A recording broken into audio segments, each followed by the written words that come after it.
Tonight, a major argument has been spreading across the political landscape after Tucker Carlson raised concerns that America is being pulled away from its own national interests and deeper into the priorities of a foreign government.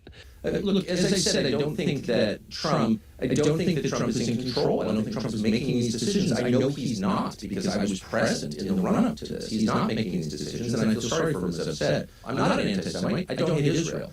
The Israeli government, this is documented, and I saw it personally, steered the United States into a war that hurts the United States and the world.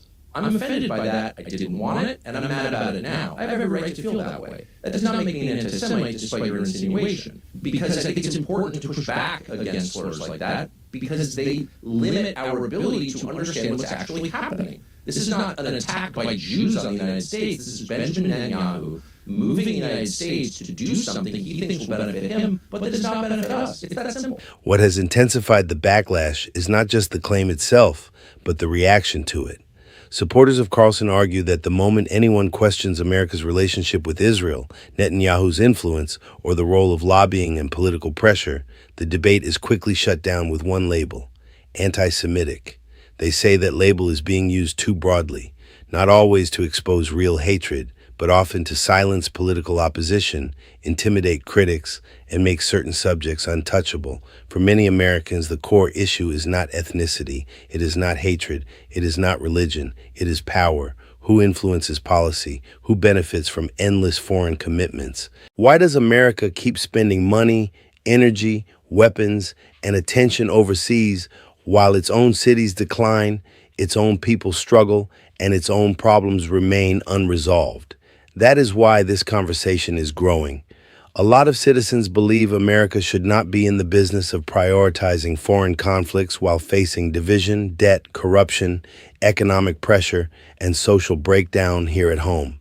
They believe this country needs to focus on itself, its borders, its economy, its infrastructure, its families, its crime, its spiritual condition, its future. And they believe open criticism of foreign policy should not be smeared as bigotry just because it makes powerful people uncomfortable. Now, people will strongly disagree on where the facts lead. They will disagree on Israel. They will disagree on Netanyahu. They will disagree on Tucker Carlson. But one thing is certain. More Americans are no longer willing to stay quiet when they feel their government is serving outside priorities better than the needs of its own citizens. And that is the real story. If you want it more aggressive, here is a sharper ending. America does not need more manipulation.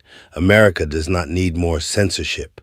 America does not need more foreign entanglements dressed up as moral duty. America needs truth. America needs honesty.